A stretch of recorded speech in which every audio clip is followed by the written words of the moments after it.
Bonjour à toutes et à tous et bienvenue à toutes celles et ceux qui nous rejoignent ce soir pour une nouvelle webconférence de la F3M. Vous êtes déjà une centaine en salle. Ce soir sera abordée la thématique du myélome au quotidien, donc avec une webconférence intitulée Bien vivre avec un myélome et qui s'inscrit dans le cadre du parcours pédagogique du MOOC sur le myélome. Donc, pour commencer, comment discuter entre vous et vous adresser aux intervenants lors de cette webconférence? Vous disposez sur la droite de votre écran d'une bande blanche en haut de laquelle figurent deux mots, chat et questions. Dans le chat, vous pourrez nous saluer en nous disant par exemple d'où vous êtes connecté, échanger entre vous, mais aussi vous adresser à l'équipe technique en cas de souci. Par exemple, si vous rencontrez des problèmes de son, de connexion ou vidéo. On vous répondra dans ce canal. L'onglet questions, donc situé à côté de l'onglet chat, vous servira à poser à l'écrit l'ensemble de vos questions afin que M. Bernard Delcourt, modérateur de cette webconférence, puisse les soumettre à l'oral aux intervenants. Cette présentation est maintenant terminée. Vous êtes rompu à l'utilisation de cette plateforme. Donc, je vous propose d'enchaîner avec un rappel des chiffres du MOOC. Donc, cette huitième session comptabilise à ce jour 151 participants actifs et 266 commentaires. Et pour rappel, le module 4 du MOOC sera accessible dès le 29 juin sur la thématique « Les relations avec l'entourage et le rôle des aidants » pour être clôturé le 4 juillet. Il y aura une webconférence qui sera également donnée dans le cadre de ce module. Et pour toutes celles et ceux qui ont rejoint le MOOC en cours de route ou qui désirent le faire suite à cette webconférence, vous pouvez évidemment apprendre et vous informer à votre rythme en ayant toujours accès aux anciens modules, donc les modules 1, 2 et 3 dans lesquels s'inscrit cette webconférence. Je vous enverrai avec mon équipe les différents liens d'accès au portail Action Myélome de la F3M sur lequel se trouve le MOOC pour que vous puissiez vous connecter. Je vais dès à présent céder la parole à M. Bernard Delcourt, qui est modérateur de cette session, qui va vous présenter le programme. Bonne webconférence. Bonjour à toutes et à tous, heureux de vous accueillir pour cette troisième webconférence dans le cadre de la 8e session du MOOC. Je vois qu'on est maintenant plus de 120 en ligne. Merci au Dr Sontag de Strasbourg d'être présente pour répondre à toutes vos questions et également à Aurore Perrault de Toulouse. Voilà, donc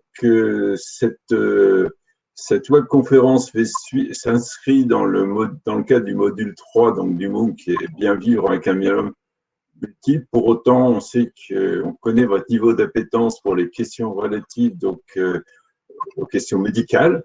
Et donc, on va vous proposer ce soir un zoom sur tous les travaux de recherche en cours sur les décisions récentes de la Haute Autorité de Santé concernant l'autorisation de nouveaux médicaments, de nouveaux traitements. Et vous verrez, cette activité est riche. Ensuite, écoutez, on parlera des soins supports parce que c'est l'objet de notre webconférence, dans la prise en charge des malades du myélome, qu'ils soient en traitement ou en rémission, parce que finalement, la meilleure façon de se préparer à une éventuelle rechute, c'est de faire une activité physique, de continuer à disposer d'activités dans ces périodes de rémission. Alors, on vous parlera ensuite des actions d'accompagnement qui sont en cours, qui sont déployées donc, sous l'égide de la F3M, le programme Emaville, le programme Aquadom et aussi un mot sur les groupes de parole de la F3M. Alors, et puis, écoutez, comme à l'habitude, on vous encourage à poser des questions. Vous avez un onglet questions, donc n'hésitez pas à poser vos questions. Nos deux intervenantes y répondront, j'en suis sûr.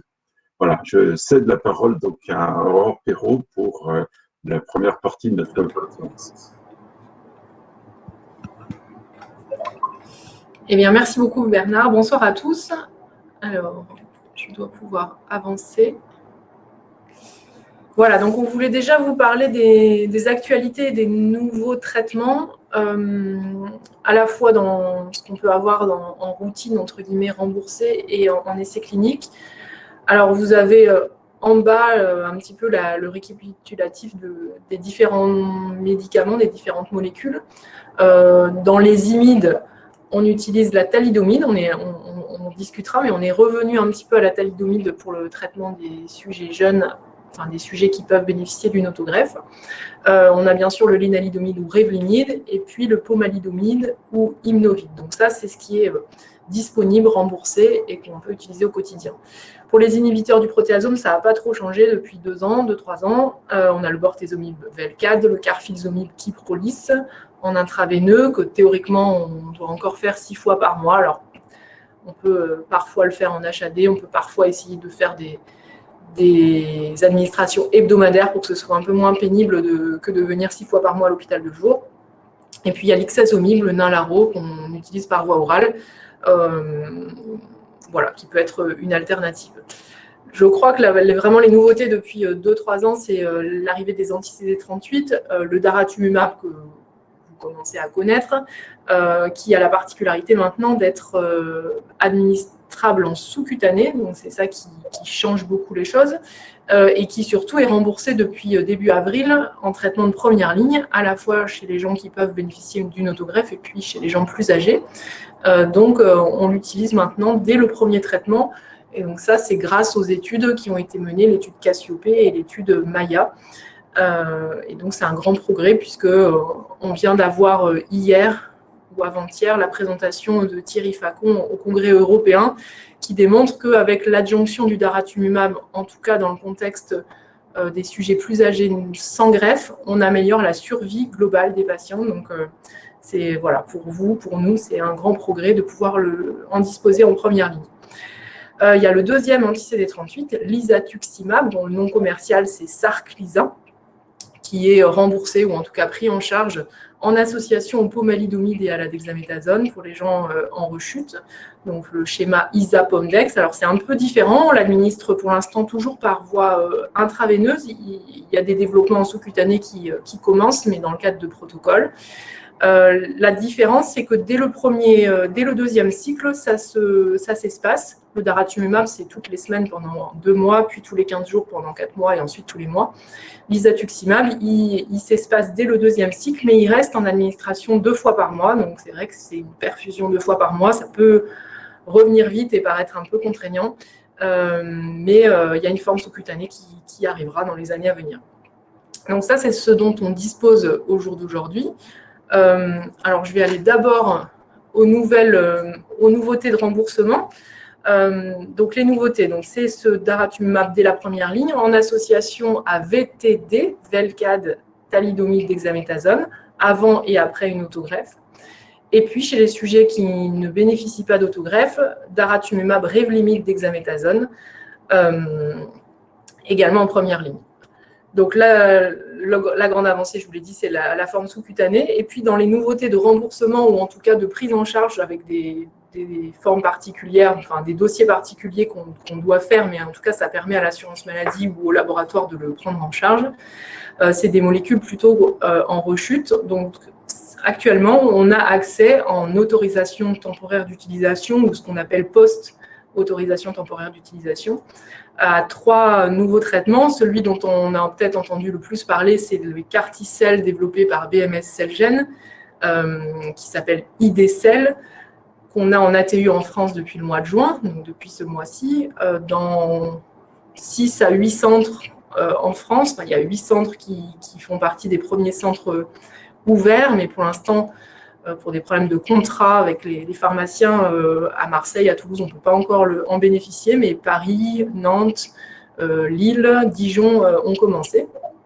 Donc ça, c'est un progrès. On pourra parler éventuellement, si vous voulez, des CAR-T-cell. Il y a des ATU avec des nouveaux médicaments. Le Selinexor, c'est un médicament qui se donne en comprimé par la bouche, 1 à 2 fois par semaine, selon comment on l'utilise, qui est une nouvelle classe. Ça permet de bloquer dans la cellule malade des échanges de protéines et notamment un efflux. Les cellules cancéreuses, elles essayent de faire ressortir les facteurs suppresseurs de tumeur. Donc, cette molécule, elle bloque ce passage. Donc, le Selinexor qui peut rendre service, même si ce n'est pas toujours facile à manier au quotidien. Il y a quelques toxicités sur les plaquettes notamment, et puis parfois digestives. Le melflufen, c'est un médicament qui peut ressembler au Melphalan qu'on utilise dans le contexte de l'autogreffe, mais qui est un peu moins toxique et qui, du coup, s'administre sans nécessité d'autogreffe. C'est des perfusions qui se font éventuellement à l'hôpital de jour toutes les 3 semaines. Bon, ça peut aussi nous servir quand on a épuisé, entre guillemets, toutes les autres molécules. Et puis le belantamab mafodotin, ou Belamav, dont on parle depuis un peu plus longtemps, ça fait quelques mois qu'on l'utilise, qui est une nouvelle classe puisque c'est un anti-BCMA. BCMA, c'est une molécule qui est à la surface du plasmocyte et qui est couplée à une chimiothérapie, donc ça permet d'amener la chimiothérapie dans la cellule, dans le plasmocyte tumoral. Donc c'est plutôt efficace chez des gens avec des études qui ont été faites au départ chez des gens qui ont reçu beaucoup de traitements. Ça a une toxicité oculaire, donc on est un peu gêné parfois, et puis les patients sont un peu gênés par un flou visuel et puis des picotements. Alors c'est réversible quand on baisse les doses ou qu'on espace, mais ça peut être un peu gênant au quotidien. Bon, tout ça pour vous dire qu'on a quand même beaucoup de nouveaux traitements qu'on peut utiliser même en dehors des essais cliniques. Et si je reviens aux essais cliniques, donc c'est la partie du haut de la diapositive, pour les protocoles actuellement ouverts, alors il y a des protocoles d'IFM et puis selon les villes, après on a des protocoles industriels également. Chez les sujets en première ligne, chez les sujets qui peuvent recevoir une autogreffe, aujourd'hui on n'a plus de protocole. Il y en a un qui va ouvrir au mois de septembre, qui va permettre d'adapter le traitement à la maladie résiduelle. On avait un protocole qui s'appelait 2018-04 qui s'adressait aux patients qui avaient des caractéristiques de haut risque sur la cytogénétique des plasmocytes, qui permettait d'utiliser 4 médicaments, daratumumab, carfilzomib, revlimid, dexaméthasone et une double autogreffe. Donc ce protocole est fermé aux inclusions, les patients terminent le traitement, on a plutôt des résultats encourageants. Il y avait également un protocole pour les sujets âgés en première ligne, des sujets âgés plutôt fragiles, où on comparait Revlimid dexaméthasone, qui était notre ancien standard, à daratumumab Revlimid sans dexaméthasone. Et ce protocole est en train de se terminer, il reste quelques patients à inclure. En rechute, on a certains protocoles qui sont aussi encore ouverts, mais qui vont se terminer. Il y a le protocole Confirme, qui évalue Dara Revlimid dexaméthasone, qui était notre standard en rechute jusqu'à ce qu'on puisse faire du daratumumab en première ligne, on va dire. Sachant que ce traitement est très efficace, en moyenne pendant 4 ans, ça donne 4 ans de rémission, mais on ne sait pas bien s'il faut le donner 5 ans, 6 ans, 7 ans pour ceux qui sont toujours en rémission, ou si on ne pourrait pas arrêter à 2 ans et le reprendre ensuite. Et donc le protocole de l'IFM confirme, il veut regarder la différence entre des patients qu'on traite pendant 2 ans, et après chez qui on arrête et on surveille, éventuellement quitte à reprendre ensuite, et d'autres chez qui on continue tant qu'on peut. Ixadara, c'est un protocole qui évalue la combinaison ixazomib et daratumumab pour les sujets plus âgés. Et puis, isatuximab, carfilzomib, pomalidomide, dexaméthasone, protocole IFM 2018-03. Pour l'instant, il a interrompu parce qu'ils sont en train d'évaluer les résultats sur les premiers patients. Mais c'est pour regarder une combinaison avec 4 molécules pour les patients en rechute. Alors après, il y a aussi des études biologiques de l'IFM en ce moment. Il y a l'étude Charisme qui s'intéresse aux patients qui ont un myélome indolent, donc sans critères CRAB et sans critères Slim CRAB, et qui en fait veut faire un suivi biologique et IRM vraiment poussé pour essayer de mieux définir, caractériser les myélomes dits indolents, voir s'il n'y en a pas certains qui évolueraient plus vite que d'autres et pourquoi. Et puis il y a une étude dont Hervé Avelloiseau a déjà parlé, je pense, qui veut regarder un petit peu l'efficacité de la vaccination Covid dans le contexte de cette maladie, à la fois en regardant ce qu'on appelle l'immunité humorale, c'est-à-dire la fabrication des anticorps, mais en regardant aussi l'immunité plus cellulaire, c'est-à-dire le répertoire des lymphocytes T, B et NK, pour essayer d'évaluer est-ce qu'après 2 injections, on est protégé, combien de temps, on n'aura pas forcément un suivi longitudinal, mais est-ce qu'on est protégé par des anticorps, est-ce qu'on est protégé par de l'immunité cellulaire. Et quand on propose ce test aux patients, alors pour l'instant on n'a pas les résultats, mais il évalue les 3 types de vaccins, que ce soit Pfizer, Moderna et AstraZeneca. Voilà pour un peu les protocoles de l'IFM. On a aussi, grâce aux industriels, on arrive à avoir des nouveaux traitements un petit peu en essai clinique pour essayer de le proposer tôt aux patients. Alors, on parlait tout à l'heure des CAR T-cells.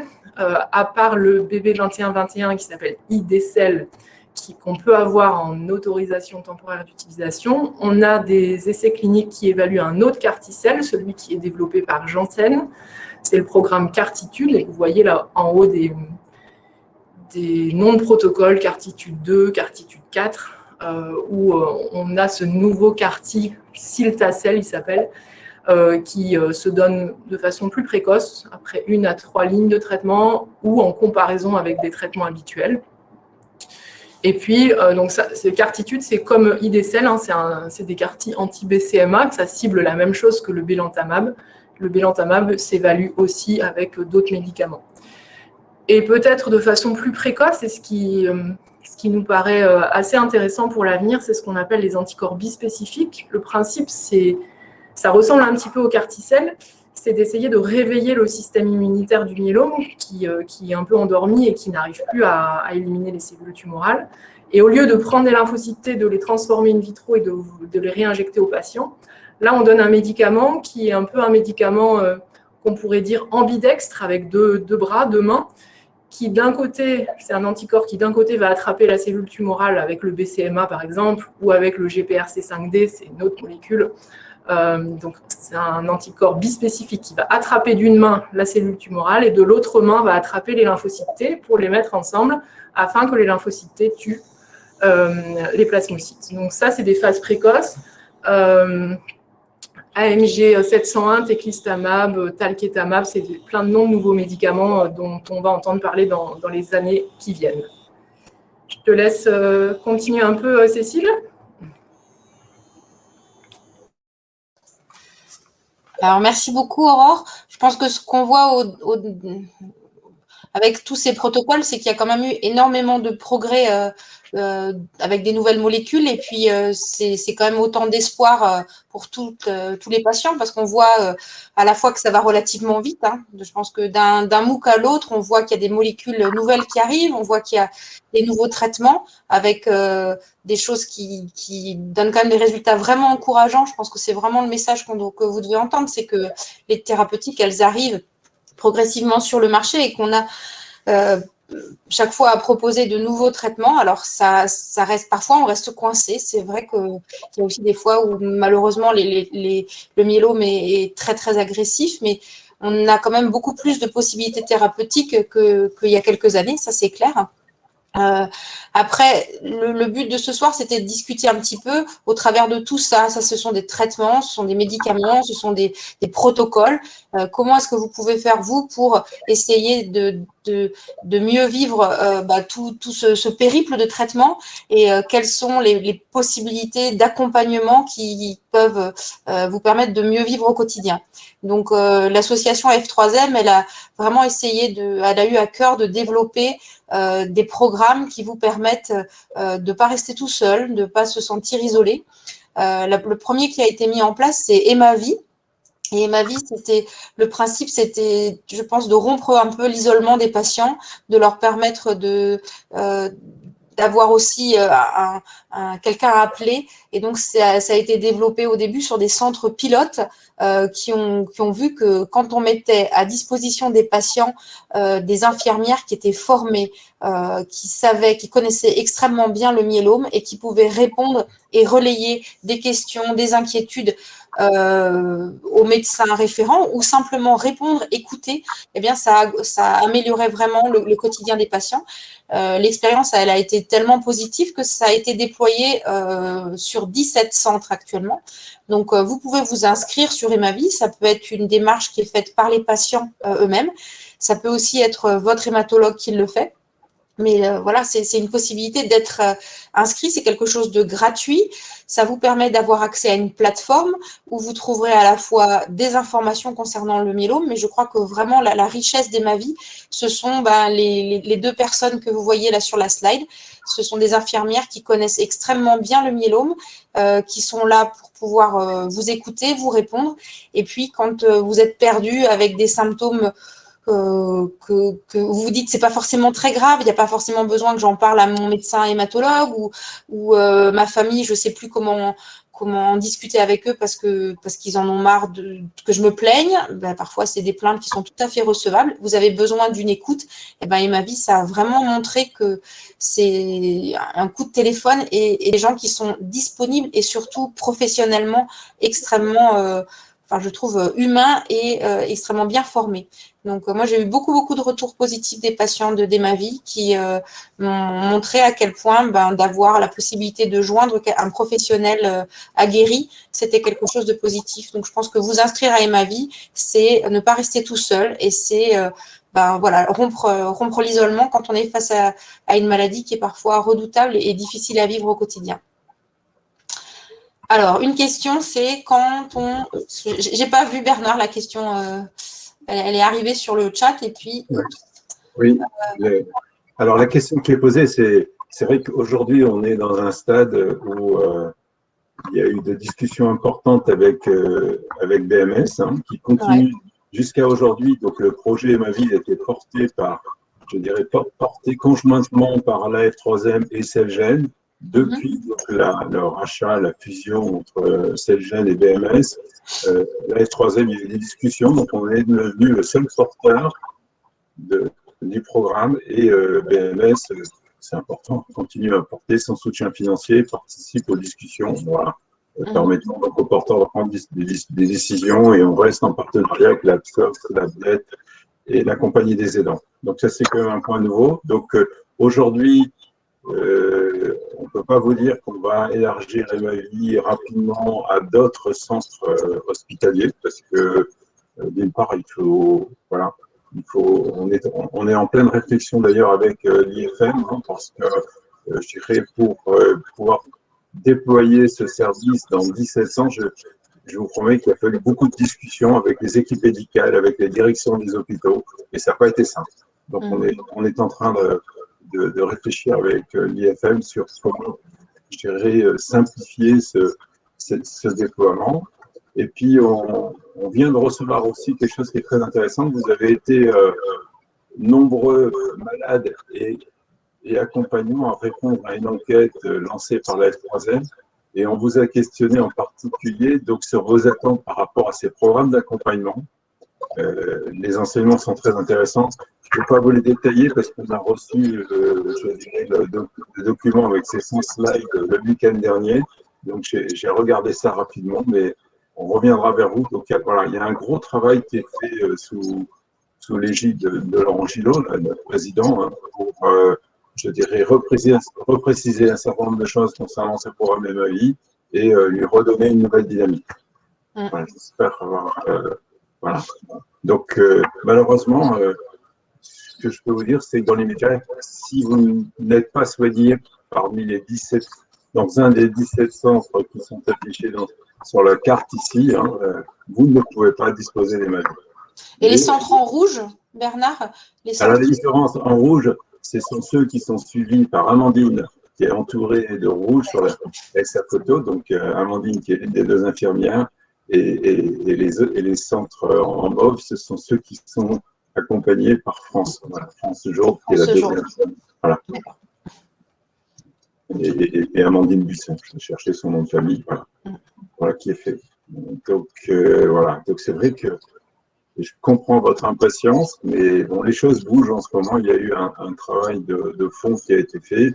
Puis, je pense que le nouveau modèle qui a été adopté va simplifier beaucoup les choses, parce que c'est vrai que quand l'action est coportée par un laboratoire et l'association de patients, je peux vous dire que le contexte juridique et administratif d'un laboratoire est quelque peu complexe. Donc, merci à BMS d'avoir accepté cette nouvelle posture qui devrait nous permettre, qui va nous permettre de donner une nouvelle dynamique à ce programme.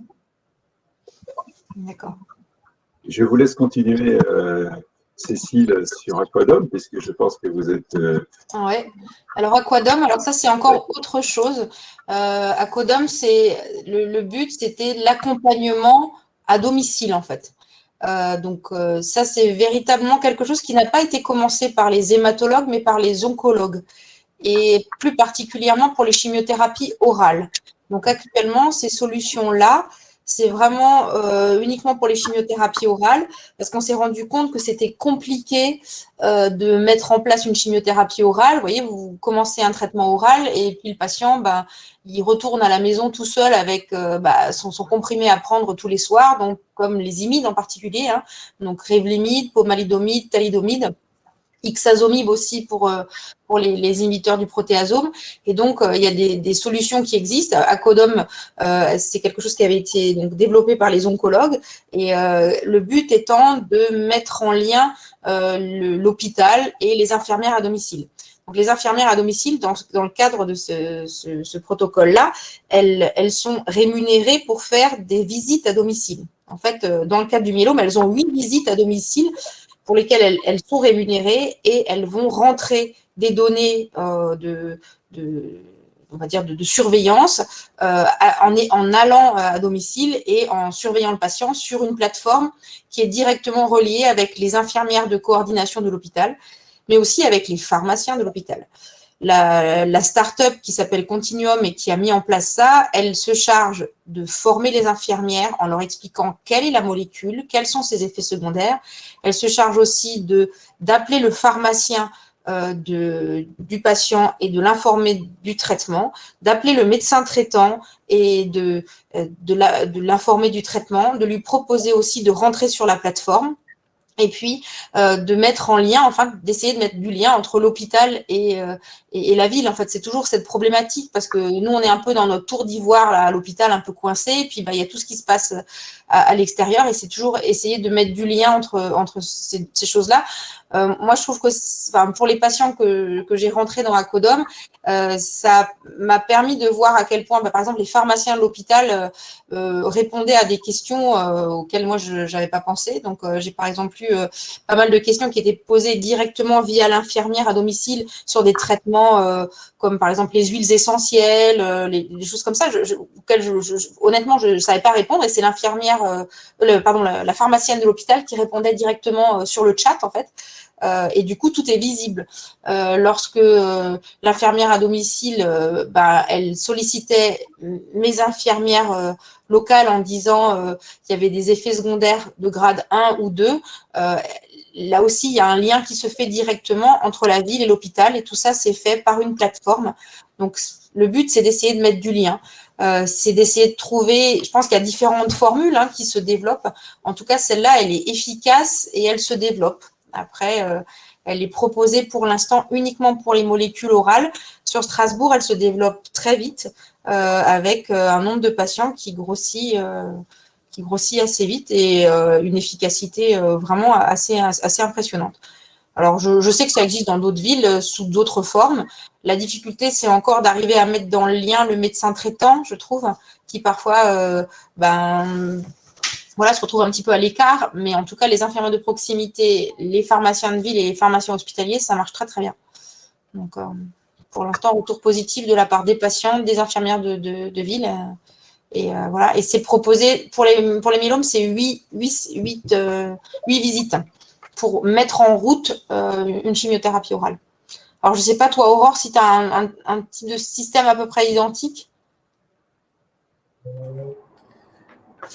Moi, je n'ai pas un système sur une appli comme ça identique. Je travaille beaucoup avec Emavi. On propose assez systématiquement aux patients d'être inscrits et moi, ça m'a beaucoup aidé. Je pense que ça aide beaucoup les patients. Contrairement à ce que j'avais vécu en tant qu'hématologue à Nancy, la région toulousaine est très grande. Il y a beaucoup de patients qui sont traités dans les hôpitaux périphériques aussi ou qui sont entre les hôpitaux périphériques et le CHU. Donc, ça aide beaucoup et je suis moins disponible, je pense, parce que j'ai une file active de patients qui est beaucoup plus importante. Donc, Emavi m'a beaucoup aidé. Nous, ce qu'on vient de mettre en place à Toulouse, c'est un suivi AMA myélome, donc pour les patients en première ligne. En tout cas, on commence dans le contexte de la greffe, c'est-à-dire que j'ai une collègue. Alors, Toulouse avait beaucoup organisé AMA avec des infirmières qui appelaient les patients par téléphone pour les lymphomes et pour les leucémies. Ça n'existait pas pour le myélome jusque-là. Et donc là, on a quelqu'un qui est à mi-temps et qui rappelle les patients au début du traitement pour essayer d'aider. Donc, c'est complémentaire avec Emavi et Et voilà, pour l'instant, on l'a ciblé sur un petit nombre de patients.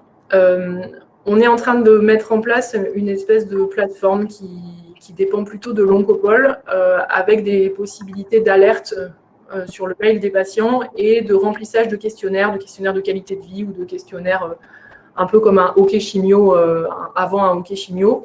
Donc voilà, on a des petits moyens comme ça. Je crois qu'il faut que chacun trouve son outil. C'est sûr que multiplier les outils, je pense que ça devient compliqué, mais c'est vrai que tu nous as montré ça à une autre réunion, à Codom, à une autre réunion il y a pas longtemps, et ça a l'air de bien aider pour le lien avec la ville, en fait, le lien ville-hôpital. Si je peux me permettre de rajouter quelque chose, donc ce qui est important aussi, c'est qu'Acodom, alors c'est un peu technique, a obtenu un financement dans le cadre de l'article 51, c'est-à-dire que c'est la DGS finance des expérimentations qui visent à développer de nouveaux parcours de soins sur de nouveaux outils. Donc ça, c'est un point important. La deuxième information que je peux vous donner, c'est dans le cadre des réflexions internes à la F3M. Vous l'avez vu, quelle que soit la solution, il y a toujours une partie de plateforme digitale. Et donc ça nous a conduit donc à créer une nouvelle plateforme spécifique à la F3M où vous accéderez à tous les services proposés de la F3M beaucoup plus facilement depuis. Une fois que vous êtes inscrit pour participer à la JNM, on ne va pas vous redemander de vous retaper votre nom pour venir sur Emavi, pour aller sur le MOOC. Voilà. Alors, tout ça, c'est en train de se mettre en place et on est en train de discuter, de négocier donc, avec les différents intervenants de ces solutions pour faire en sorte que la plateforme numérique soit unique. Parce que les informations qui sont portées, qui sont mises à disposition des malades, que ce soit sur Aquadom ou sur Emavi, bon, il n'y a pas de raison de construire des plateformes différentes. On multiplie les coûts, on multiplie les contraintes de mise à jour. Voilà. Et de construire ces plateformes numériques en s'appuyant sur vos attentes, et d'où l'importance des réponses que vous avez apportées à l'enquête qui vient de se terminer. Oui, le but, c'est vraiment pas d'être redondant. Le but, c'est de pouvoir apporter à chaque étape de la mise en place d'un traitement une aide qui soit utile. Mais c'est clair qu'on voit qu'il y a beaucoup à faire quand on voit, comme les traitements changent relativement vite, c'est sûr qu'un médecin traitant qui va avoir dans sa file active 1, 2 myélome, voire pas du tout, forcément, il ne peut pas être au courant des effets secondaires des thérapeutiques orales. Les infirmières de ville, c'est pareil, elles ne vont pas avoir beaucoup de patients qui sont suivis sous chimiothérapie orale. Donc là, le but de ces petites structures, c'est justement aussi d'améliorer la formation et puis l'information aussi, d'arriver à faire circuler l'information de manière à ce que les effets secondaires qui sont dangereux puissent être remontés correctement. Ça rassure, ça permet vraiment d'arriver à remettre du lien et c'est quelque chose d'intéressant. Donc moi j'ai vraiment plusieurs exemples où c'était utile. Après, c'est toujours la difficulté de qui c'est qui voit les messages, qui c'est qui gère, ça c'est sûr. Alors nous on essaye aussi d'avoir un infirmier ou une infirmière de pratique avancée. Et ça, je pense que il faut qu'on puisse arriver à déléguer pour que les informations, elles puissent être gérées en temps et en heure et qu'il n'y ait pas de délai d'attente trop long quand il y a quelque chose, quand il y a une alerte. Donc, mais c'est vraiment des choses qui se développent et qui sont intéressantes et je pense que ça peut vraiment éviter des écueils et des erreurs. Voilà. Ensuite, on passe maintenant à la discussion de véritablement essayer de revenir sur les discussions que vous avez eues pour le thème de mieux vivre au quotidien avec le myélome. Donc, quand vous avez discuté dans le MOOC sur qu'est-ce que ça représentait mieux vivre au quotidien avec le myélome, beaucoup d'entre vous ont évoqué le sentiment de solitude, voire d'abandon lorsque vous sortez de l'épreuve de l'autogreffe. Alors, c'est clair que l'autogreffe, c'est souvent une partie du traitement très intensif, parfois à un moment où véritablement le mot traitement intensif, chimio, cancer prend tout son poids parce qu'on perd les cheveux, on perd du poids, on perd son autonomie par moment. Et puis, on se retrouve ensuite, après cette épreuve-là, avec la difficulté de remonter la pente. Donc, une des questions, c'était à qui faire appel, comment est-ce qu'on fait pour remonter la pente. Donc, je comprends tout à fait ça. Alors, comme ça, pour vous donner l'expérience qu'on a, à Strasbourg, cette autogreffe, contrairement à beaucoup d'autres centres, elle n'est pas réalisée en hospitalisation conventionnelle pendant 3 longues semaines dans une chambre seule. Elle est réalisée en ambulatoire, c'est-à-dire que le patient, il est hospitalisé 3 jours et après, il vient 3 fois par semaine en hôpital de jour de greffe. Alors, ça fait souvent peur aux gens quand on en parle, mais on l'a fait de façon tout à fait réglée avec plus de 100 autogreffes réalisées. Ce n'est faisable que parce qu'on a un hôpital de jour de greffe, donc dédié à ça, et que les patients ne se retrouvent pas entre tous les patients de l'hôpital de jour. Et on a montré qu'on n'a pas d'hospitalisation en plus, et même en moins, en fait, en laissant les patients dans un environnement qui est le leur, dormir dans leur lit et être bien entourés. Bien évidemment, les patients sont réhospitalisés si besoin, mais le but est d'essayer justement de ne pas avoir cette période de mise sous cloche de l'autogreffe. Mais je comprends tout à fait que quand on a été hospitalisé 3 semaines, qu'on a mangé à l'hôpital, ce soit vraiment difficile de remonter la pente derrière. Donc, je pense qu'il faut faire appel à un kiné, au médecin traitant, qu'il faut vraiment essayer de s'entourer et de pas rester tout seul. Et puis après, il faut avoir de la patience parce qu'après une autogreffe, vous récupérez pas en une semaine. Je crois que vraiment, il faut se dire que ça se compte facilement en 1 mois et demi pour récupérer et qu'il faut du temps derrière l'autogreffe. Et que ce temps-là, il faut faire petit progrès par petit progrès parce que l'intensification du traitement, elle a été là. Donc, il faut juste prendre le temps et c'est normal qu'au début, on arrive juste à sortir 10 minutes, puis la semaine d'après, c'est un quart d'heure, puis la semaine d'après, c'est une demi-heure et ça prend le temps, mais ça vient. Et les gens récupèrent. Donc, je ne pense pas qu'il faut avoir peur de ça. C'est la désautonomisation, elle est liée à l'intensification du traitement. Et ça fait toujours peur, l'autogreffe, mais encore dans toutes les études, ça montre quand même une intensification qui montre une réponse plus marquée et des gens qui restent en rémission complète plus longtemps. Je ne sais pas quel est ton sentiment, Aurore, de ce côté-là. Oui, c'est évident que l'activité, c'est ce qui va aider le mieux à supporter les choses. Alors nous, on ne fait pas d'autogreffe en ambulatoire complet, mais on fait ce qu'on appelle du semi-ambulatoire pour certains patients. On ne le fait pas pour tout le monde. On le fait généralement jusqu'à 60 ans ou un peu plus si les gens n'ont vraiment aucune comorbidité. Pour les gens qui n'habitent pas trop loin et puis pour qui on peut avoir une HAD. Donc, dans ces cas-là, on fait le melphalan, la chimiothérapie à l'hôpital de jour, la greffe 2 jours après à l'hôpital de jour, et nous, on les réhospitalise à jour 5 à peu près. Pour gérer l'aplasie, on les réhospitalise systématiquement parce qu'on a des problèmes de place et que pour pouvoir faire un ambulatoire complet, il faut absolument être réactif au moment où le patient a de la fièvre, et ça, on pense qu'on ne peut pas y arriver. Pour mieux supporter l'autogreffe, moi, je pense qu'effectivement, c'est la kinésithérapie et l'activité physique adaptée qui permet de mieux supporter. On a mis en place, nous, un programme d'activité physique adaptée avant la greffe, pendant l'induction, où certains patients ont pu bénéficier d'un vélo livré à la maison, d'un vélo d'appartement et d'un programme accompagné par un coach à domicile. Il y a d'autres programmes qui sont dans une clinique, mais c'est plutôt pour des gens qui n'ont pas le contexte de l'autogreffe. Et j'ai vraiment vu une différence pour les gens à qui on faisait faire du sport, entre guillemets, adapté pendant l'induction. Je trouve que l'autogreffe se passe mieux. Et continuer à faire du vélo dans le secteur d'hospitalisation ou en tout cas de se lever, de faire quelques petits mouvements matin et soir, et ben ça aide aussi. Et tu as raison, au retour, faire appel à un kiné si on se sent déconditionné, c'est très important.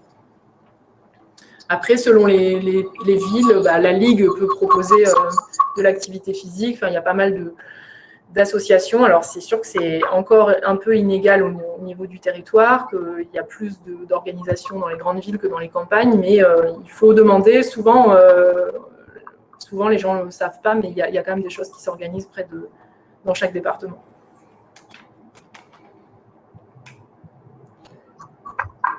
Alors, du coup, je ne sais pas où on a été. C'était la première question.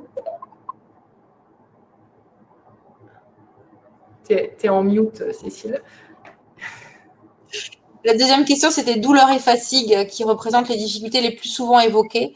Donc, je pense que c'est vraiment le fardeau du myélome. Et c'est pour ça aussi que, il y a longtemps, tous les patients myélome étaient contre-indiqués à toute activité physique. Et je réfléchis souvent à me dire que moi, quand j'ai commencé à m'occuper des myélomes, on me disait, ah bah, tes patients, ils pourront jamais faire d'activité physique parce qu'ils sont trop fragiles, parce qu'ils vont se casser les os, parce que machin. Et donc, au début, c'était impossible. Et c'est moi, c'est les patients qui m'ont convaincu à me dire, mais non, mais moi, je sais qu'il faut que je fasse de l'activité physique, j'en suis persuadée.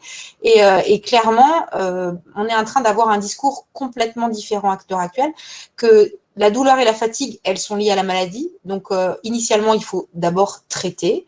C'est clair qu'on a besoin de traitement antalgique, on a besoin de traitement antalgique fort au début, parce que c'est la maladie qui est responsable de ça. Une fois que les douleurs initiales qui sont liées à la maladie, elles s'estompent parce que la maladie recule, eh bien, la fatigue, elle reste souvent présente. Elle est liée à la maladie, elle est liée aussi à la difficulté engendrée par les traitements. Et c'est clair que c'est difficile d'avoir la pêche quand on a mal, quand on est fatigué.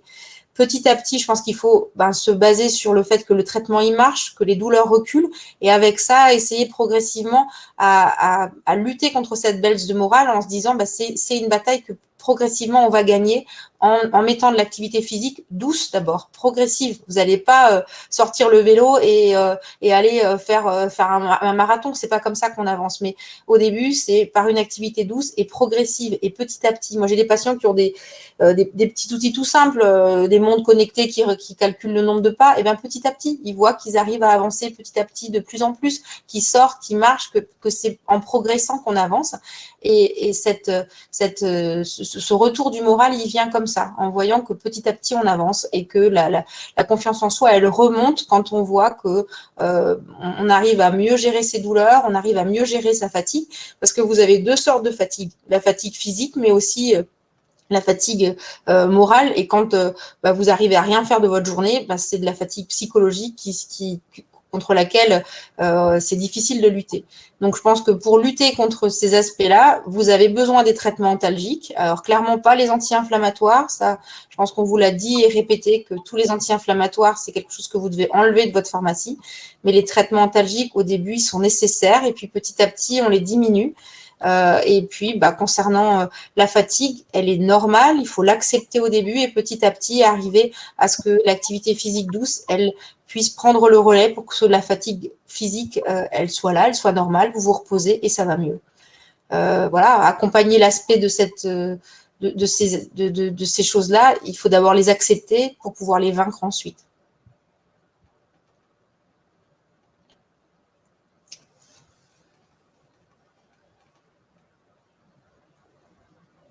Voilà. Ensuite, beaucoup de participants ont évoqué la nécessité de disposer d'un soutien psychologique. Ça, je crois que c'est quelque chose dans lequel on n'est encore pas bon à l'hôpital.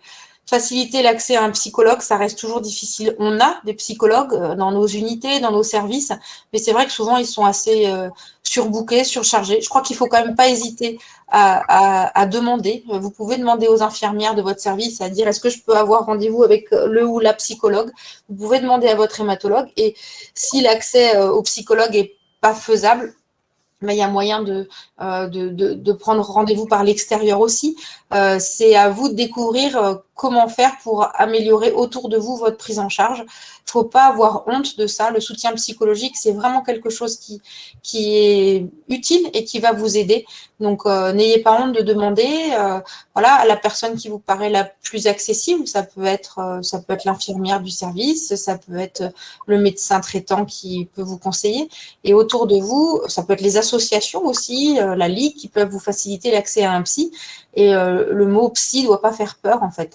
Je crois que vraiment, les groupes de parole sont là pour ça aussi. C'est quelque chose qui peut vous aider à peut-être un petit peu vous diminuer le fardeau de la maladie, pouvoir déposer ça quelque part de temps en temps pour pouvoir mieux avancer. Donc, les soins de support, quand on se demande vers où est-ce qu'on peut s'orienter, c'est le but de cette discussion ce soir, c'est pas de vous faire un listing de tout ce qu'il existe à Toulouse, à Strasbourg, à Paris ou à Nantes, mais c'est plutôt vraiment de vous encourager à être actif, à être acteur pour essayer de regarder autour de vous. On découvre tous les jours qu'il y a des choses qui se créent, vous avez très certainement autour de vous des représentants de la Ligue, des représentants d'associations qui se développent, en fait, qui naissent, que ce soit l'activité physique adaptée ou que ce soit la Ligue contre le cancer. Et en allant frapper à leur porte, vous allez trouver des gens, des bénévoles qui vont pouvoir vous orienter, vous proposer des groupes de parole. Il y a autour de vous des professionnels qui sont là pour vous aider et qui sont là pour discuter avec vous. Donc,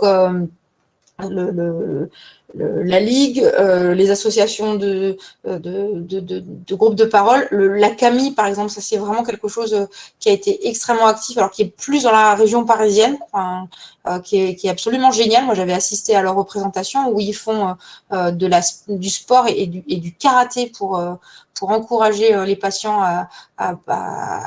dans leur parcours contre le cancer. Voilà, parce que c'est l'idée d'un combat à deux avec vraiment des propositions d'entraide qui sont absolument géniales. Et je crois qu'il faut que simplement vous essayez de frapper à leur porte. Alors, je ne sais pas, toi, Aurore, si sur Toulouse, la CAMI, tu as un groupe? Oui, il y a un groupe, il y a aussi il y a plusieurs choses. On a une clinique où il y a de l'oncoréhabilitation, donc c'est vraiment de l'hospitalisation de jour ambulatoire 2-3 fois par semaine, où il y a une prise en charge globale et des kinés, etc. Après, on peut commencer par ça et après aller vers l'autonomie plus. Il y a la CAMI qui organise des séances collectives. Il y a également les Rubies qui sont un peu sur une variante rugby pour femmes. C'est parce que voilà, dans un centre anticancéreux, il y a aussi beaucoup de cancers féminins. Donc les Rubies qui font du rugby adapté, donc sans contact. Mais effectivement, Toulouse étant une terre de rugby, ici c'est rugby, mais ça pourrait paraître aberrant de proposer du rugby à quelqu'un qui a un myélome, mais c'est du rugby sans contact. Donc, de la même façon que tu fais de la boxe à Strasbourg sans contact. Après, quand on n'arrive pas à bénéficier de ça ou de séances collectives, rien qu'aller chez le kiné avec une ordonnance qui est faite pour le kiné et qui explique au kiné ce qu'il doit faire, parce que c'est vrai que l'atteinte osseuse vertébrale, elle conduit à des raideurs, à des déformations, et il faut la prendre en charge spécifiquement. Et le kiné, tous les kinés n'ont pas non plus l'habitude de prendre en charge ce type de problème. Donc, nous, on a des ordonnances un peu toutes faites, où après, on peut adapter à chacun, mais il faut expliquer au kiné qu'il faut faire travailler les muscles de la posture, qu'il faut étirer ces muscles-là, et il y a des choses spécifiques à faire pour que les raideurs musculaires et les douleurs musculaires, qui sont des fois aggravées aussi avec le Revlimid, etc., ensuite, se minimisent. Et moi, j'envoie les patients, on essaye d'envoyer les patients chez le kiné au début de la prise en charge, quand il y a une atteinte osseuse, 2 à 3 fois par semaine. Et les gens le disent, il y a un net bénéfice. Et ce qu'on demande au kiné aussi, c'est d'apprendre aux patients à faire les exercices en autonomie ensuite et d'espacer petit à petit les séances pour qu'on ne soit pas tout le temps obligé d'aller chez le kiné, ou en tout cas y aller moins souvent, et de pouvoir continuer à faire cet exercice de posture et d'étirement, parce que malheureusement, quand on a eu un myélome et une atteinte osseuse, toute sa vie derrière, pour la plupart des gens, il faut avoir cette hygiène de vie, de posture, d'étirement et d'activité physique modérée pour ne pas trop subir les séquelles osseuses et musculaires. Oui, je pense que, comme tu le dis, c'est une hygiène de vie, c'est le fait de se dire que la colonne, elle a été fragile et elle reste fragile, et que les muscles posturaux, il faut les entretenir, en fait. Et voilà, il y a le Pilate aussi, qui est quelque chose, des séances de Pilate qui sont développées par les kinés. Je pense que à chacun de construire finalement le chemin et la richesse autour de soi avec ce qui lui convient. Je crois que c'est vraiment le message de ce soir, c'est que vous trouviez autour de vous la meilleure façon d'améliorer votre chemin. Le but étant d'en discuter avec les personnes de confiance. Je suis certaine que si vous en discutez avec les infirmières de l'hôpital de jour, avec votre médecin, simplement pour conforter en fait vos idées, pas forcément pour avoir tout qui est livré sur un plateau, mais simplement pour conforter votre démarche, vous arriverez à faire un chemin qui est plus facile. Et c'est aussi pour essayer d'éviter que vous soyez la proie des charlatans. Et ça, c'est quelque chose auquel je ne pensais pas. Et puis, je me suis rendu compte en discutant avec les patients que malheureusement, quand on est anxieux parce qu'on a une maladie grave, on ne sait pas de quoi va être fait demain, eh ben oui, on est facilement une proie pour des thérapeutiques complètement débiles, coûteuses. Et moi, j'ai eu des patients qui m'ont raconté avoir pris des thérapeutiques achetées sur Internet. Ça part d'une bonne volonté. Le but n'était pas de condamner mais vraiment de comprendre le pourquoi. Pourquoi est-ce qu'on va payer 200 € par semaine pour acheter des gélules qui vous vendent des merveilles, alors qu'au fond, les patients, ils savaient très bien que c'était probablement du bluff, mais c'est en fait parce qu'ils avaient envie de faire quelque chose par eux-mêmes. Et en fait, quand on remplace ça par quelque chose d'actif, par avoir un véritable rôle, ces gélules miracles, elles ont plus aucun rôle. Et on n'a pas besoin d'acheter un truc à je ne sais pas combien quand on sait par soi-même qu'on a un rôle actif dans sa prise en charge. Mais quand on n'est pas sûr de soi, on se dit c'est sûr, vu comme c'est cher, ça doit être actif. Et nous, à Strasbourg, c'était toujours vu que ça vient de l'autre côté du Rhin, parce que ça venait de Suisse ou d'Allemagne, ça allait être mieux. Donc voilà, moi j'ai vu des patients arriver avec des thérapeutiques, mais ubuesques, des traitements vraiment de tout, du Revlimid sous toutes ses formes, en comprimé de rien du tout, en homéopathie de rayon X, ça j'avais raconté plusieurs fois à Aurore. Comment est-ce qu'on peut mettre dans des granules de sucre de la radiothérapie? Il faudra m'expliquer quel est le médecin qui arrive à convaincre les patients. Et les patients, ils me disaient, mais c'est très bien toléré. Oui, mais il n'y a rien dedans, quoi. Donc voilà, et là, je me disais, on utilise l'anxiété des gens pour les détourner d'une prise en charge adéquate. Donc au début, je me disais, bon, c'est pas grave, après tout, si le patient il prend des granules de sucre de radiothérapie, qu'est-ce que ça peut faire, Cécile? Puis après, je me suis dit, mais non, parce qu'au final, on va là lui donner une fausse certitude, alors que la véritable prise en charge, elle n'est pas là, elle ne doit pas être là. Et il faut que les patients ils aient confiance en eux dans une prise en charge qui est véritablement adéquate. Et quand on convainc le patient que oui, il peut être actif, il peut avoir un rôle dans sa prise en charge, mais avec quelque chose de vrai, pas en payant des charlatans, on remet le chemin là où il faut être et on arrête d'engraisser des gens qui leur promettent monts et merveilles.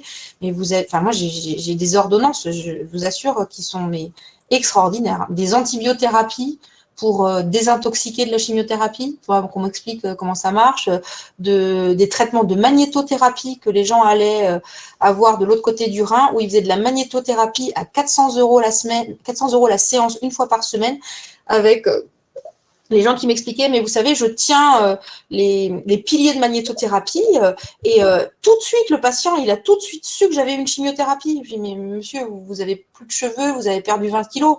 N'importe qui, quand vous rentrez dans la pièce, c'est pas très futé pour deviner que vous avez eu un traitement lourd, quoi.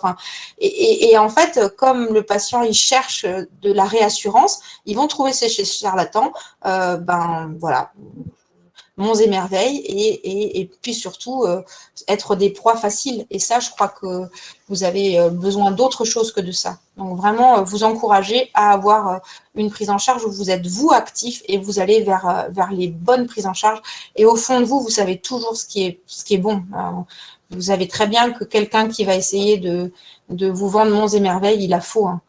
De certains qui va vous dire que la chimiothérapie, tout ça, c'est toxique et que voilà, tous les médecins de l'IFM, ils sont complètement pieds et poings liés avec les gros méchants de l'industrie, mais bien sûr, quoi.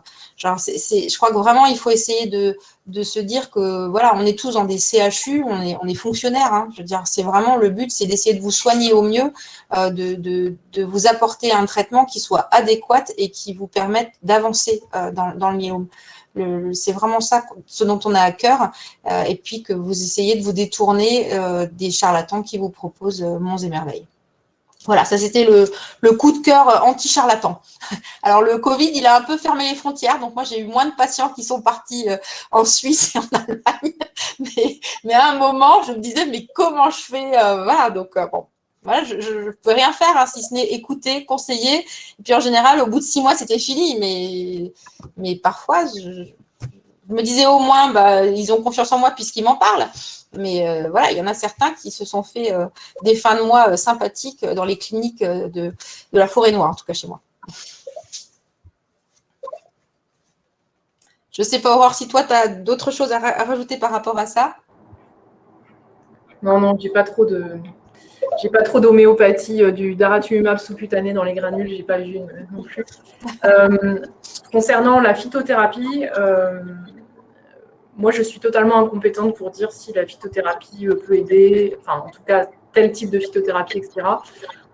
Souvent les pharmaciens peuvent énormément nous aider pour ça. Déjà vérifier que c'est pas incompatible avec le traitement spécifique du myélome, parce que la première idée d'un traitement complémentaire, c'est de ne pas gêner l'absorption des médicaments, et il y a beaucoup de médicaments par voie orale. Donc nous, on demande assez systématiquement à nos pharmaciens de regarder si ce n'est pas incompatible. Et après, si ça ne l'est pas, voilà, je pense que si ça peut aider, j'ai rien contre. Mais en effet, ça dépend. Il ne faut pas mettre tous ses espoirs dans ça. Et en effet, je pense qu'il vaut mieux privilégier l'activité physique, le fait de se sentir bien et d'être moins stressé et d'être moins fatigué grâce à cette activité, plutôt que de focaliser sur de la phytothérapie ou des compléments alimentaires. Là où il y avait des questions auxquelles j'ai répondu ponctuellement, sur l'alimentation, c'est toujours des questions aussi qu'on a qui sont très difficiles à répondre. Il faut essayer d'avoir une alimentation équilibrée. Il n'y a pas besoin de supplémentation vitaminique systématique. Peut-être la seule que je fais systématiquement, c'est la vitamine D, à la fois pour la fixation du calcium sur les os, et aussi en se disant qu'il y a probablement un rôle de la vitamine D dans le système immunitaire. Par contre, de temps en temps, on fait des supplémentations pour les gens qui ont des carences, et notamment nos médecins d'oncoréhabilitation qui voient des fois les patients qui ont des neuropathies avec nous, nous ont appris à faire le bilan des carences en cas de neuropathie. Et donc voilà, ça peut être une indication à faire des supplémentations en vitamines. Mais des choses très systématiques de prendre certains compléments, où on entend parler de spiruline, où on entend parler d'autres choses, on n'a pas d'argument pour, on n'a pas forcément d'argument contre, à condition que ça n'interfère pas avec l'absorption des médicaments. Mais voilà. Moi, je préfère mettre du curcuma dans ma soupe que de me dire que je vais prendre des gélules de curcumine. Mais après, ça, c'est chacun. Moi, je rejoins aussi ce que tu dis quand les gens me disent qu'est-ce qu'ils veulent prendre comme complément alimentaire. J'ai plutôt envie de leur dire mais mangez des choses qui vous font du bien d'abord, plutôt que de prendre des compléments, quoi. Vraiment, faites-vous d'abord plaisir, essayez de prendre une alimentation qui soit saine, qui soit équilibrée, qui vienne de pas trop loin, et puis plutôt que de rajouter des compléments. Après, il faut lutter contre la dénutrition, contre la fonte musculaire. Donc ça à ce moment-là, d'accord. Et on peut se faire aider par les diététiciens qui sont pas que là pour vous prescrire de la poudre de protéines et des compléments, qui peuvent véritablement, c'est des professionnels qui peuvent véritablement aussi vous aider dans la démarche de comment adapter votre alimentation. Et on les oublie trop parfois. En hôpital de jour, on peut tout à fait demander à voir la diététicienne ou le diététicien pour essayer d'améliorer sa prise en charge. Ils sont parfois oubliés en hôpital de jour alors qu'ils sont vraiment utiles. Mais comme toi, les thérapeutiques vont tellement vite et bougent tellement vite que je pense qu'il faut vraiment conseiller aux patients d'avoir une attitude qui soit d'abord du bon sens, en fait. Je pense que c'est la première chose. Et le bon sens, c'est effectivement de pas être la proie des charlatans, d'essayer d'avancer de façon sereine et simple, et puis et d'avancer entouré, en fait. Je crois que c'est surtout ça. Alors ensuite, on essaie d'avancer. Qui peut évaluer les capacités individuelles d'un patient pour tel ou tel appart? Ça, c'est une bonne question. Donc là, sur Strasbourg, nous, on a vraiment essayé de mettre dans la boucle les rééducateurs fonctionnels. Alors, je sais qu'on a eu de la chance parce que nos rééducateurs fonctionnels, ils étaient partants pour faire ça. Après, c'est vraiment là aussi, oui, centre dépendant, là, pour le coup. Je crois que la première étape, ça peut être aussi le cardiologue de ville. Un cardiologue, ça peut faire une épreuve d'effort, et c'est, je dirais, le minimum déjà d'un testing d'effort. Et je crois que c'est vraiment quelque chose qui se développe comme l'activité physique adaptée, elle se développe. Le testing d'effort, il va se développer déjà chez le cardiologue. Et la deuxième étape, c'est le kiné. Donc, je dirais kiné plus cardiologue, c'est déjà une bonne chose. Votre oncologue, oncohématologue, bien évidemment, par rapport à l'aspect osseux, il va vous conseiller par rapport à quel est votre risque osseux. Est-ce que vous avez eu de la cimentoplastie? Est-ce que vous avez une fragilité osseuse particulière? Et je crois que là aussi, il faut du bon sens. Il faut quand même essayer de se dire que le port de charge lourde et les activités physiques où il y a du choc ou de la contrainte, c'est pas ce qu'il faut. Les patients qui me disent je veux faire du VTT en descente, non, c'est pas le bon plan. Du parachutisme non plus. Mais bien évidemment des choses où on va travailler la stature, travailler l'endurance. Là par contre c'est excellent parce que vous allez vous grandir, travailler votre dos dans le bon sens. Et puis, il y a aussi tout ce qui va vous permettre de travailler la respiration, la relaxation, et tout ça, c'est des activités physiques qui sont adaptées. Il faut toujours penser que c'est l'activité physique qui doit s'adapter à vous et pas l'inverse. Je crois que vraiment, le maître mot, c'est ça, c'est-à-dire que vous vous forcez jamais. Si ça fait mal, vous arrêtez. Et puis, vous vous écoutez d'abord. Donc, aux différentes étapes de parcours de soins, s'il y a un truc qui vous fait mal, non, vous dites stop, quoi. À jamais, à aucun moment, il faut se dire, il faut que je tienne, il faut que je force. Non, vous n'êtes pas là pour ça.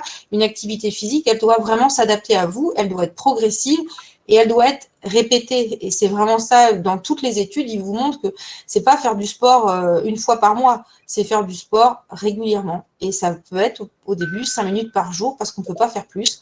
Et c'est comme ça. Et puis après, ça peut être 10 minutes. Et puis on finit, comme Monsieur Delcourt, à faire une sortie vélo beaucoup plus longue. Bon, tant mieux, quoi.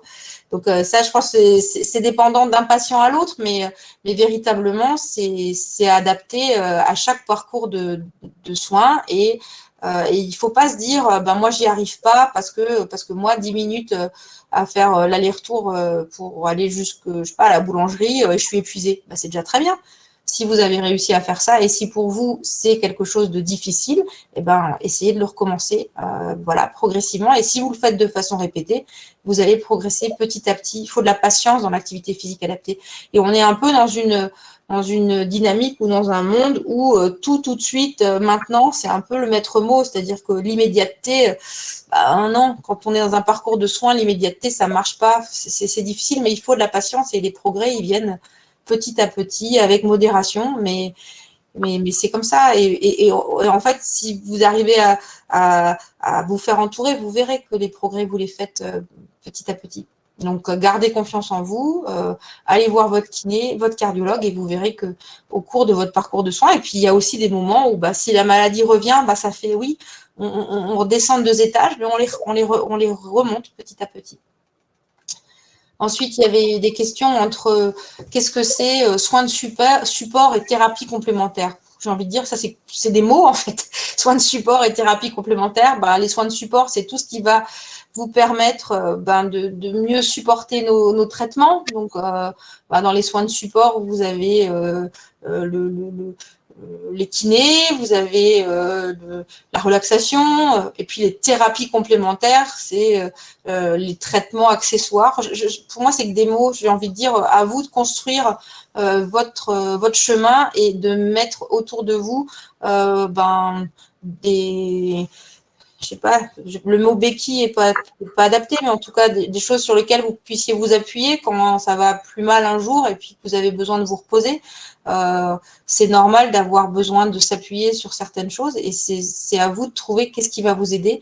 Il y a des patients qui m'ont vraiment fait le retour de, je sais pas, par exemple, des bienfaits du tai chi, des bienfaits de la relaxation, de l'access bar, de plein de techniques auxquelles que je connaissais pas du tout. Et je crois que véritablement, le maître mot, c'est de pas se dire, moi, je suis tout seul dans mon coin et cette maladie, personne la connaît, donc c'est normal que je m'en sorte pas parce que personne ne connaît ça. Donc c'est une maladie rare, certes, mais comme Aurore vous l'a montré, il y a énormément de progrès. Grâce à des associations comme la F3M, vous n'êtes pas tout seul. Et puis, en augmentant vos connaissances et en vous entourant bien, le chemin, il est moins difficile, en fait. La question sur les lectures, Là aussi, je pense que c'est extrêmement personnel. Alors, non, je ne connais pas le livre du docteur Simon Tron, Guérir envers et contre tout. La phrase, elle est pas mal, hein, pourquoi pas. Mais je pense que elle lirait aussi bien à quelqu'un qui veut gravir un mont et où tout le monde lui dit que c'est pas possible. Je crois que si on nous avait dit à Aurore comme à moi que on ferait faire de l'activité physique adaptée même il y a 10 ans à nos patients comme on en fait aujourd'hui, on n'aurait pas cru. Moi, si on m'avait dit que rapidement, on pourrait faire des certificats de capacité à refaire du sport, à remettre les patients, à les encourager à reprendre une activité professionnelle à plein temps. Au début, moi, je me rappelle quand quelqu'un pouvait retravailler, mais c'était exceptionnel. C'est plus le cas. Donc là aussi, c'est vraiment des victoires géniales. C'est-à-dire que les gens, ils retrouvent une vie normale. Et ils vous le disent. J'ai envie de retourner travailler, je me sens bien. Tant mieux. Ça veut dire qu'on a réussi à renverser la vapeur. Ça veut dire que les gens, ils ont retrouvé la capacité d'aller mieux et d'avoir une vie normale. Voilà. Donc, je crois que vraiment, cette phrase-là, elle peut se mettre pour différents parcours. Oui, concernant les lectures, je crois qu'il n'y a aucune recommandation en fait. Il y a des gens qui ont envie de continuer à vivre avec la maladie au quotidien, c'est-à-dire même dans leur lecture, de lire des témoignages de gens qui ont les mêmes parcours qu'eux. Ça leur fait du bien, voilà. Il y en a d'autres qui ont envie juste par moment d'oublier et de lire des romans d'aventure, des récits de voyage, des alpinistes qui gravissent des montagnes. Et je crois qu'il faut que chacun fasse ce qui lui fait du bien. Et donc, il n'y a aucune lecture conseillée. Il faut, je pense, essayer de faire ce qui vous fait du bien. Donc, alors, l'activité physique, vous allez dire au début, ça ne fait pas du bien. Mais Cécile, comme moi, quand on reprend la course après une période d'arrêt, ça ne nous fait pas du bien non plus. Mais il faut persévérer. Et alors après, chacun commence au niveau auquel il peut commencer. Mais c'est la persévérance et la répétition qui fait qu'on arrive à y prendre du plaisir déjà. Et puis après, à augmenter ses performances, entre guillemets. Donc, voilà, il faut se regarder, pas trop se regarder, mais regarder aussi tout ce qui est beau autour, et puis essayer de se faire du bien par différents moyens.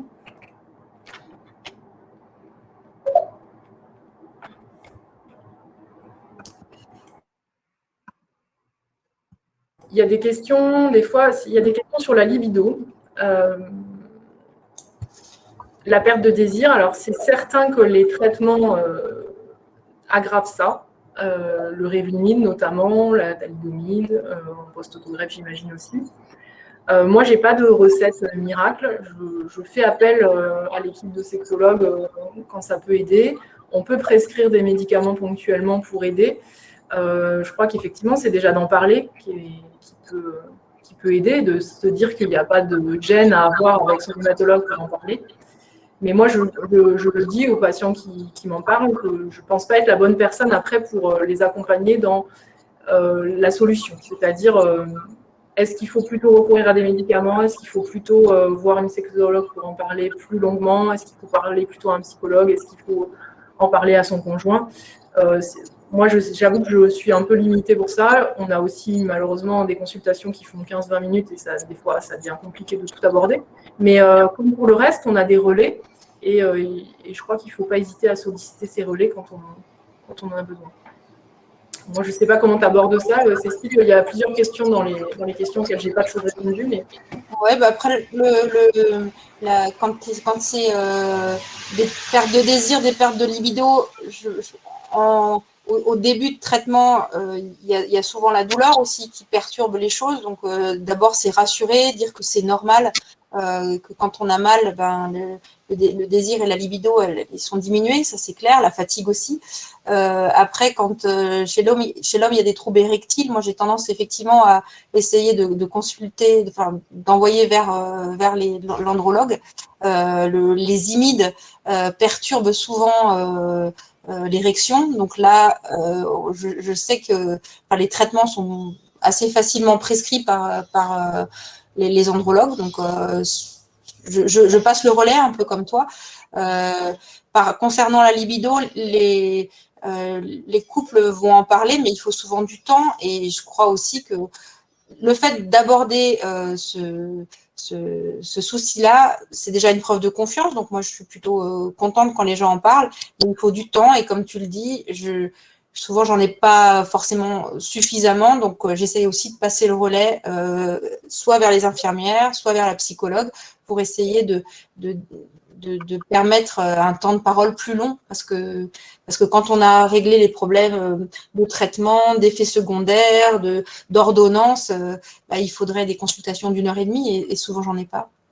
Donc, c'est clair que c'est un problème qui est peut-être pas assez géré dans nos consultations et qu'on devrait mettre en avant des consultations chez les sexologues, chez les gynécos. Alors, ça se développe quand même parce que je pense qu'il faut encourager nos patients à nous en parler pour qu'on puisse les réorienter vers le gynéco et vers les andrologues, en fait. Donc, voilà, je pense que ça se développe petit à petit. Ça existait très peu il n'y a pas beaucoup de temps. Et là, il y a des consultations spécifiques qui sont mises en place. Merci. Je vois que le temps passe. Moi, je pense qu'on a à peu près répondu à toutes les questions. Je suis impressionné par, je dirais, la qualité de vos réponses qui sont à la fois techniques et qui sont aussi plein d'empathie et plein d'espoir pour nos malades du bien-être. Ça me donne aussi l'occasion on n'a pas évoqué depuis cette session unique, on vous a proposé 2 nouveautés. La possibilité donc de participer à un groupe de parole à distance, voilà, pour ceux qui le souhaiteraient. Donc je vous rappelle que cette possibilité existe. Vous pouvez vous déclarer sur le MOOC en démarrage dans le module 1.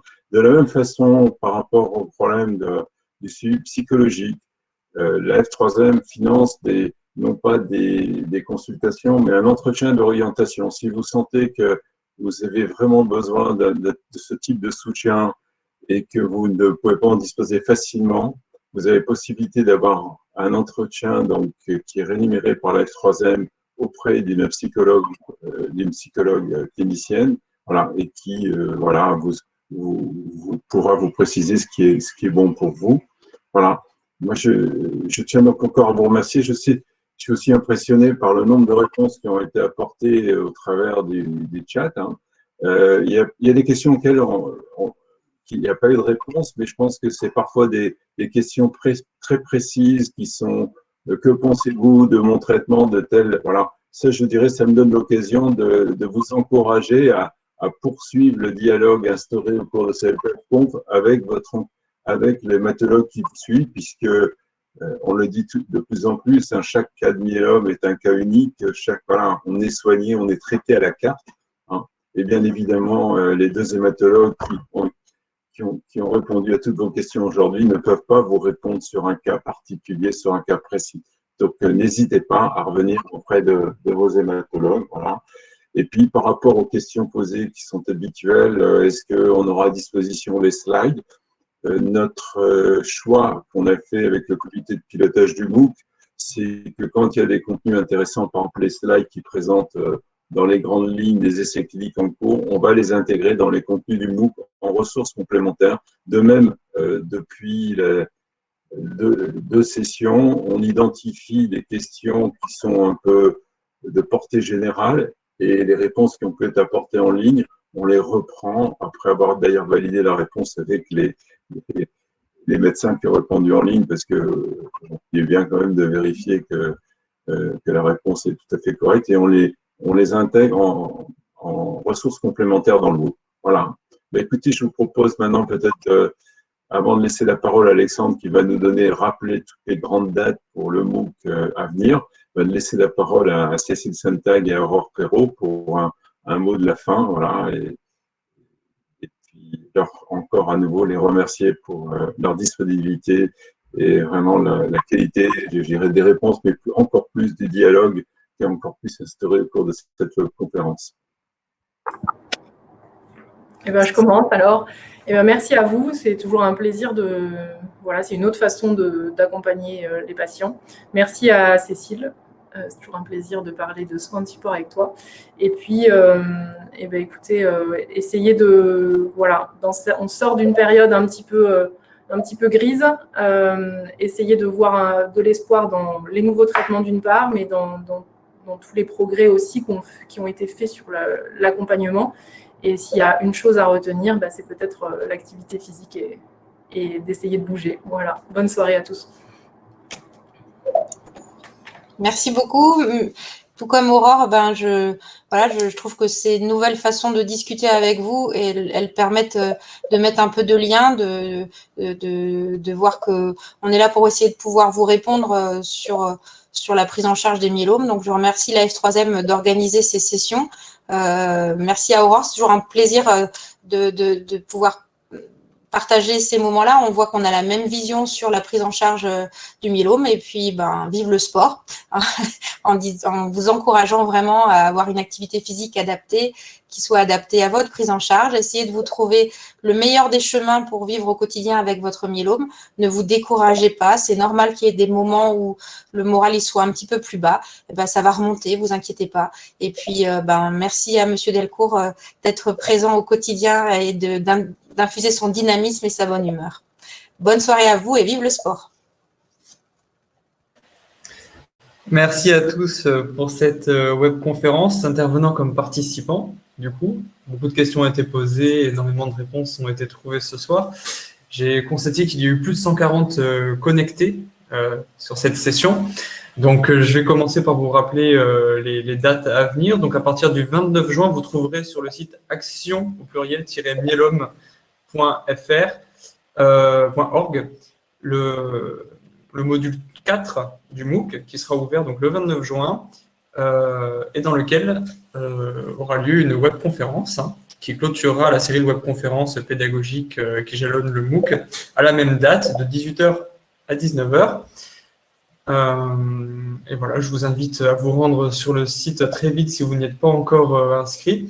Et pour rappel, pour toutes celles et ceux qui n'en seraient pas encore au module 3 et qui ne pourraient pas encore donc accéder au module 4, sachez que vous pouvez très bien avancer à votre rythme, que les anciens modules sont toujours accessibles et que le MOOC reste actif jusqu'au 4 juillet. Voilà, merci à tous, bonne soirée et à bientôt.